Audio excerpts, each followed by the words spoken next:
A paz do Senhor Jesus. Essa semana nós vamos estudar o livro de Abacuque, livro bíblico do Antigo Testamento do profeta Abacuque. Vimos a semana passada o livro de Jonas, está organizado aqui no canal em uma playlist já para que você possa ali acessar, e estudar com calma. Amém? Lembrando sempre, se você não está inscrito, por favor, se inscreva no canal, compartilhe e poste o teu comentário para que nós possamos interagir. Amém? Nós vamos ver que o profeta Abacuque, ele é considerado um profeta menor. Os seus escritos são considerados escritos por um profeta menor. Por quê? Porque não é pela importância de Abacuque. Isso é muito importante nós frisarmos, mas é pela quantidade do conteúdo, pelo tamanho do livro.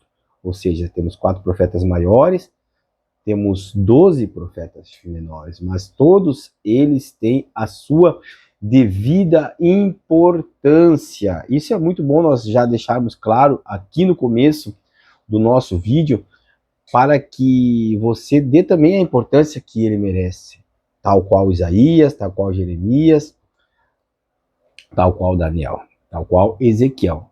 Os menores têm a sua importância, e uma importância, eu diria, ímpar até nas nossas vidas, nos dias de hoje. É o que vamos ver aqui nesse vídeo hoje, na mensagem desse profeta. Nós temos que entender o contexto da época, é sempre importantíssimo, para entendermos a mensagem e trazermos a mesma para a nossa realidade.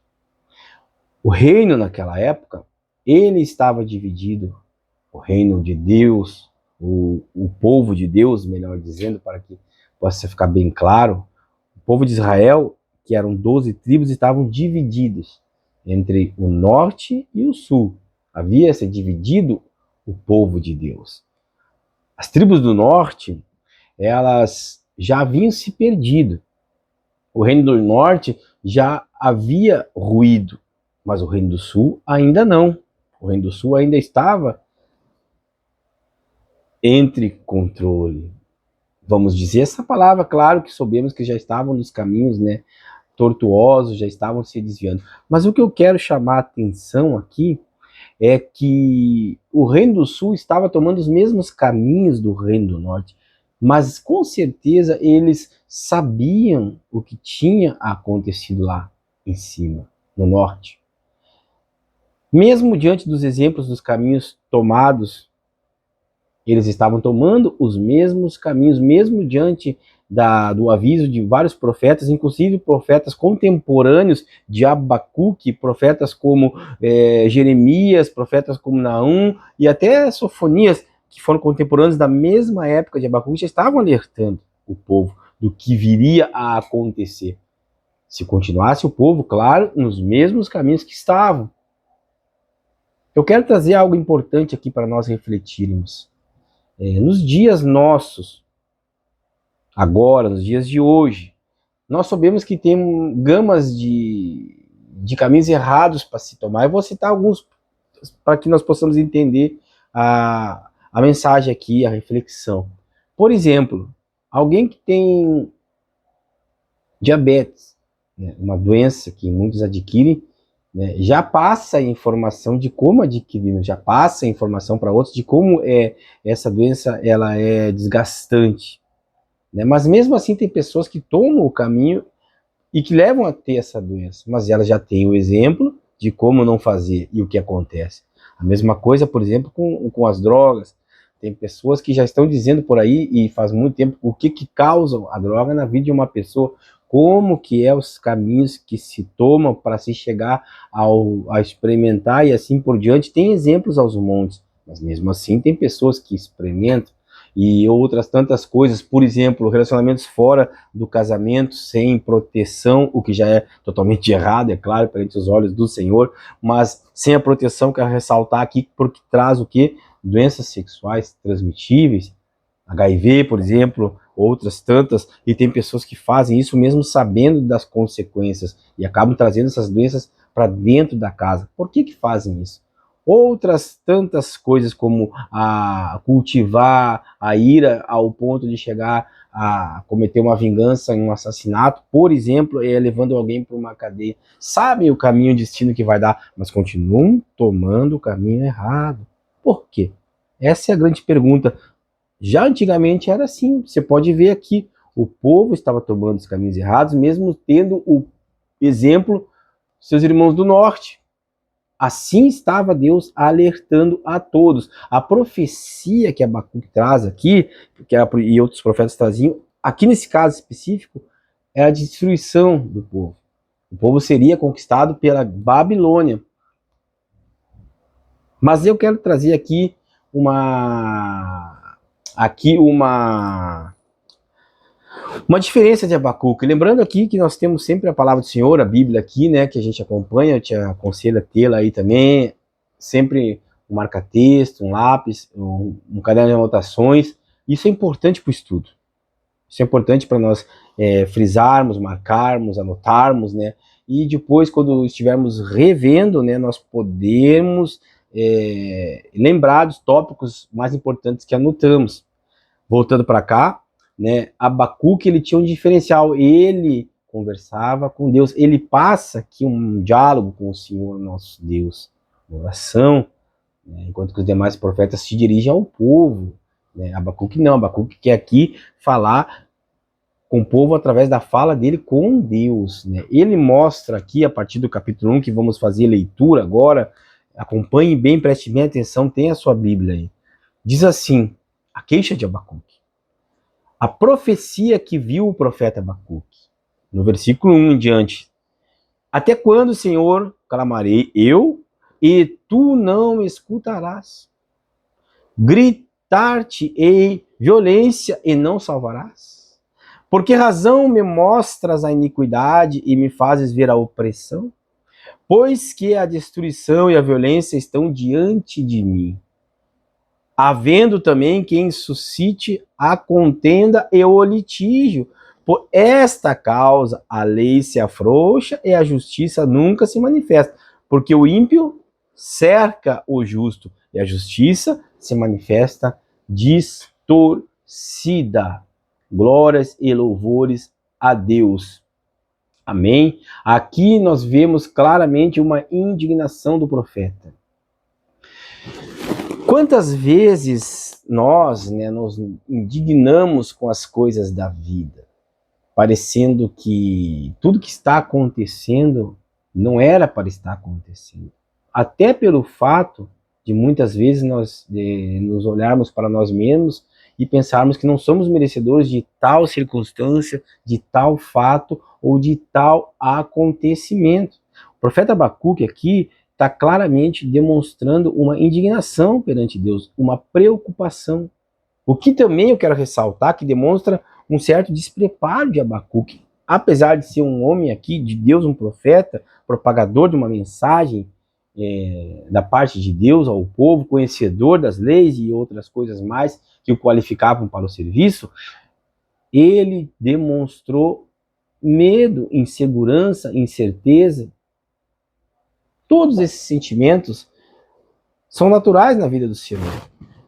Portanto, se você está nesse momento com algum desses sentimentos, se você está nesse momento com alguma dúvida, não está entendendo algo, não se desespere, mantenha a calma. Espere no Senhor. O tempo certo da revelação das coisas que estão acontecendo na sua vida vai vir. E você vai começar a entender o agir de Deus na mesma, ou seja, na sua vida. Não há nada que não esteja no controle do Senhor, a não ser que você, tire Deus da sua vida e comece a querer assumir o controle da mesma, porque Deus não é invasivo. Deus não quer que você o ame de forma forçada e tampouco se entregue a Ele forçadamente. Livre, espontânea vontade, você deve ir em direção a Deus, se entregar a Deus, amar ao Senhor. Quantas vezes parece que pedimos a Deus e parece que nada acontece? Calma. Agora nós vamos ver a partir do versículo 5. a resposta do Senhor a Abacuque, no tempo de Deus. E esse versículo 5, frise aí na sua Bíblia, é muito bonito. Olha o que diz. Olha o que diz. Vede entre as nações, olhai, maravilhai-vos e admirai-vos, porque realizarei em vossos dias uma obra que vós não crereis quando for contada. Tamanha é a obra de Deus vai fazer. Agora ele responde a Abacuque, tamanha é a obra que eu vou fazer que vocês ou vós não crereis quando for contada. Olha bem isso, presta atenção. É fundamental para o entendimento da mensagem de Deus, né? Deus, quando responde, ele diz, eu vou fazer tamanha obra, que muitos não vão crer. Na minha e na tua vida é assim. No tempo de Deus, Deus realizará obras imensas nas nossas vidas. Tal qual, talvez nós não possamos nem crer. Mas o que Deus ia fazer? Olha agora a sequência do texto, estamos partindo para o final já do primeiro capítulo. Lembrando que vamos dividir em 3 capítulos, ou seja, em 3 vídeos. Vamos ver hoje o capítulo 1. Olha bem. Porque eis que suscito os caldeus, nação amarga e impetuosa. Era essa nação, uma nação amarga, uma nação impetuosa. Deus, ele dá uma ordenança a essa nação, que marche sobre a largura da terra, para apoderar-se de moradas que não são suas. Olha o 7. Horrível e terrível é dela, mesma sairá o seu juízo e a sua dignidade. E os seus cavalos são mais ligeiros do que os leopardos. Ele está descrevendo como é o poderio militar, vamos dizer assim, daquele povo que iria avançar contra o povo de Deus, iria dominá-lo, iria destruí-lo, iria escravizá-los. O texto segue, eu gostaria que você acompanhasse o texto depois, né, com calma, lesse com muita atenção, desse uma importância ímpar a esse estudo e a essa palavra que é Abacuque, né? E nesse momento você pare e pense. Voltamos ao versículo 5 e olha o que diz, como já lemos, né? Tamanha obra realizarei em vossos dias, obra das quais talvez nem crereis quando for contada, de tão grande que é. Agora essa grande obra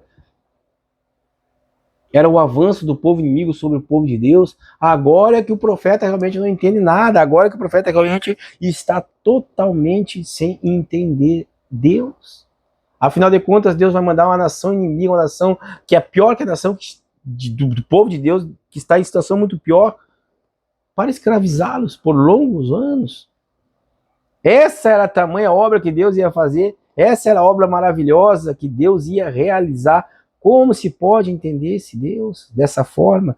Somente com uma visão espiritual. Portanto, quando muitas coisas nas nossas vidas estão acontecendo, e a gente não entende e quer tentar entender, e aí vem o agir de Deus e parece que tudo piora, calme.